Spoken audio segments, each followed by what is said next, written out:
2 anos atrás eu gravei um vídeo aqui no canal respondendo o que faz um analista de dados. E esse foi o vídeo que mais me trouxe inscritos e visualizações aqui no canal. Eu fui rever ele semana passada e tem uma parte hoje que eu não gravaria de novo. Não porque estava errado, mas porque a IA entrou no meio e tirou uma parte do trabalho que eu descrevi ali. E tirou de verdade mesmo. Ninguém que vende curso hoje em dia vai te falar isso. E eu trabalho com dados aqui nos Estados Unidos, utilizo a IA no meu dia a dia, respondo direto para a alta gestão da empresa. E eu vou te falar exatamente o que a IA levou, que sobrou e o que ficou mais caro com a chegada da inteligência artificial. E se você quer saber exatamente a sequência, o que você deve estudar para estar bem colocado no mercado hoje em dia, fica comigo até o minuto 8 mais ou menos, que eu vou passar todo o passo a passo para você, beleza? E para quem não me conhece, meu nome é Bruce Fonseca, eu trabalho como Data Manager aqui nos Estados Unidos, respondo para alta gestão, tenho a minha formação de análise de dados, onde eu ensino basicamente o que eu faço aqui no meu dia a dia. Eu ensino para os meus alunos, também dou suporte por WhatsApp, faço meus programas de mentoria e criei esse canal para deixar você muito bem informado do nosso universo da análise de dados. Então, se você quer acompanhar dados e inteligência artificial sem pânico, sem medo, de forma consciente e sólida, pensando em construir carreira e não achar uma fórmula milagrosa, segue esse canal, se inscreva, curta, compartilha e comente para ajudar o tiozinho dos dados aqui, que eu faço isso para que você saia do zero e chegue à sua primeira vaga em análise de dados, beleza? Galera, e vamos pela parte que dói mais, digamos assim, porque naquele vídeo, basicamente eu descrevi que você como analista de dados júnior, você chegava na empresa, você sentaria do lado de um analista mais experiente, ou uma pessoa de negócio, ou talvez até um analista de dados mais sênior que você ia entender tudo, fazer um checklist das coisas que você precisava fazer, e isso seria o suficiente, porque você sentaria na sua mesa e pegaria o seu SQL lá, escreveria as consultas, entenderia as regras de negócio, depois você iria ali para o seu Power BI e transformaria aqueles insights que você trouxe do SQL ali no Power BI, né? E isso tudo com uma supervisão de alguém ali, mas a maior parte do seu tempo era escrevendo queries, escrevendo consultas de SQL, escrevendo fórmulas DAX, tratando os dados, né, importando eles. E quando você olha hoje, como estão as coisas hoje, você vai ver que você usa muito menos tempo do que usava antes. Antes a gente estimava que 80% do tempo a gente gastava transformando os dados. Agora 80% do tempo a gente gasta validando e analisando os dados, porque agora a gente reduziu isso para 20% do tempo com a inteligência artificial.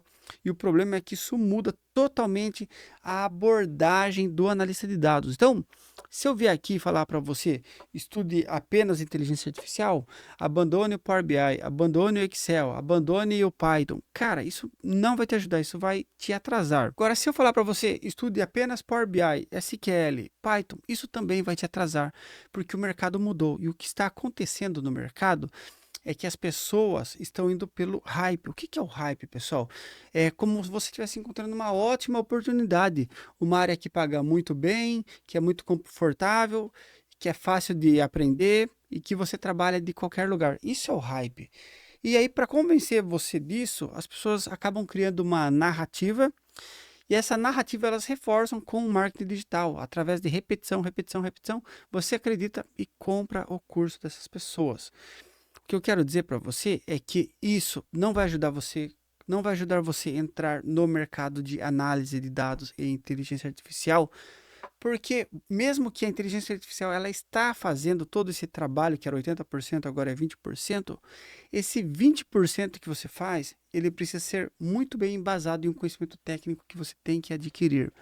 Então você precisa continuar estudando as ferramentas, porque as ferramentas vão te ajudar a aprender os conceitos, os fundamentos, as regras, as boas práticas de análise de dados e até estatística também. Eu mesmo ensino estatística quando eu estou ensinando Power BI, SQL, Python. Você não sabe, mas você está aprendendo estatística ali o tempo todo, de forma implícita, porque estatística está no nosso dia a dia, no tempo todo do analista de dados. Porque nós usamos muito matemática e estatística para validar informações, testar hipóteses, prever, identificar tendências, sazonalidades, probabilidades e por aí vai. Então, respondendo a pergunta do que mudou nesses últimos anos, mudou é que você não inicia mais da mesma forma que você iniciava antes. Você precisa ter uma forma de preparação diferente de como isso acontecia antes. Então, antes a gente falava, ó, estuda SQL, estude Power BI, faça seu portfólio, vá para o mercado e no mercado você apresenta esse portfólio. Quando você chegar no primeiro dia de trabalho, alguém vai falar tudo o que você vai fazer, você vai pegar esse seu conhecimento técnico, vai sentar na sua mesa, vai fazer, vai entregar, a pessoa vai validar e pronto. E agora não, porque a IA faz esse trabalho para a gente. Então, o que mudou é que com essa produtividade que a IA nos proporcionou, ela acabou trazendo uma maior demanda para a gente também. Então, eu costumo dizer que parece que agora eu tenho dois Bruces trabalhando, eu e mais um. Porque muito tempo que eu utilizava pensando em formas de fazer as análises que eu precisava, de testar hipóteses, de fazer uma apresentação, de criar um storytelling, sabe? Eu perco muito menos tempo com isso, porque eu uso muito a IA no meu dia a dia. Responder e-mail para validar uma informação que alguém está questionando, isso acontece muito no dia a dia do analista de dados. Sabe, eu já faço pelo próprio prompt do meu Gmail ali, eu já respondo, falo, olha, valide todas essas informações que as pessoas me mandaram, busque no Google Drive, monto um roteirozinho ali, valido, trago os resultados, verifico se isso está correto, vou lá, preencho, envio o resultado para a pessoa. Então, o que mudou é que antes você fazia mais tecnicamente e hoje em dia você continua tendo que ter o mesmo conhecimento técnico de antes, porém você precisa ser uma pessoa mais centrada em resolver problemas de negócios, responder perguntas de negócios. Então, se você achava que a IA ia reduzir o trabalho do analista de dados, você está totalmente enganado. Porque se você produz agora por duas pessoas, existe espaço para duas pessoas responderem perguntas que nunca seriam respondidas antes. Gente, no dia a dia de um analista de dados, você responde muitas perguntas. Porém, você não tem capacidade de responder todas as perguntas. O que você faz? Você responde as perguntas que são prioridades. Aquela pergunta ou que uma pessoa grita mais, que mostra que precisa mais, ou uma prioridade que você mesmo define o que é prioridade para você responder, ou uma prioridade que seu chefe simplesmente falou para você, ó, trabalhe nisso, pronto e acabou. Agora, com você sendo mais um ali, escrevendo menos código, que é o que ocupava 80% do nosso tempo, basicamente você consegue ali responder mais perguntas. Então, muitas perguntas que não seriam respondidas antes, você consegue responder agora com a produtividade que você ganha com a inteligência artificial. Fora isso, a gente ainda tem o fator de que temos mais dados e não temos gente para analisar. E aí as pessoas falam, ah, mas usa a IA. Sim, você vai usar a IA e mesmo assim você não vai conseguir responder tudo com a inteligência artificial, porque a IA, ela executa, ela não pensa, ela não planeja o dia a dia de um analista de dados, porque ela não conhece todas as regras de negócio da empresa, ela não conhece todo o contexto que você está vivendo naquele momento, ela não conhece um input que acabou de chegar fresquinho do diretor ali, que já voltou com uma informação que ele ouviu de um amigo dele que está na empresa do concorrente, que trouxe uma hipótese, você precisa validar essa hipótese com os dados. Então a IA, ela é uma excelente executora. E para você pensar em execução, basicamente você pode definir como tudo que você consegue transformar em um processo, você consegue colocar para a inteligência artificial fazer. Coisas que você não consegue escrever um processo, o passo a passo, porque é muito dinâmico, porque muda muito, porque depende da sua experiência, porque depende da sua experiência quando você conversa com outra pessoa que tem um outro ponto de vista, que faz você mudar a forma que você estava pensando ou enxergar por um outro ponto de vista. A IA simplesmente não consegue trazer isso, entende? Então a IA ajuda muito a gente, até em alguns pontos, de pensar em possibilidades, hipóteses, testar essas hipóteses, mas ela nunca vai trazer o que você e mais um amigo conseguem pensar ali como uma solução. E se vocês sentarem ali, pensarem numa solução e usarem a IA para potencializar a entrega desse resultado, aí você fez o melhor de você junto com o melhor da inteligência artificial. Então, comece a pensar em dia a dia de analista de dados, não só como alguém que faz relatórios, visualização, escreve SQL. e muito menos como alguém que fica o dia inteiro digitando prompts. Esquece, isso não funciona. Você não vai conseguir escrever prompts para tudo no seu dia a dia como analista de dados em épocas de inteligência artificial. Mas você vai conseguir responder muito mais perguntas do que você respondia antes. Então, eu trabalho na área do financeiro corporativo da empresa. Então eu recebo muitas perguntas das divisões, das regiões, dos analistas, outros analistas financeiros, CFOs da empresa, porque a gente tem o nosso CFO geral, depois cada divisão tem um CFO, cada região dentro da divisão tem um outro CFO, tem uma regional e por aí vai. Então são muitas pessoas analisando dados financeiros e dados de venda. E uma análise que eu faço muito é uma análise de variação entre períodos. Geralmente a gente compara, por exemplo, julho de 2026 contra julho de 2025. O que mudou? Eu faturei mais porque eu vendi mais volume ou porque eu ajustei o preço? Ou porque teve um produto novo? Ou porque eu simplesmente estou tomando algumas ações de marketing trazendo novos clientes? Entende? Então, esse tipo de pergunta eu respondo muito. Ou, por exemplo, alguém fala assim, ô Bruce, eu preciso pagar os bônus para os meus vendedores, para os meus diretores de planta, mas esse custo aqui está muito alto. Está errado esse custo unitário por produto aqui. Eu falei assim, não é que está errado o custo está alto porque você produziu mais. Na verdade, o custo está alto porque você produziu menos. Só que você produziu menos em relação ao mesmo mês do ano passado porque você teve menos dias úteis. Então, se a gente fizer uma análise de produção por dia útil, você está produzindo tanto ou até mais por dia útil comparando o mesmo período do ano passado. Mas como você teve mais dias úteis no ano passado e você olha agora, a conta não fecha para você. Então a pessoa, quando ela ouve isso, ela fala assim, puxa vida, Bruce, eu estava tentando entender se era uma ineficiência minha. Então foi um fator externo. Sei lá, se teve um feriado, um sábado a mais ali, e você consegue justificar isso.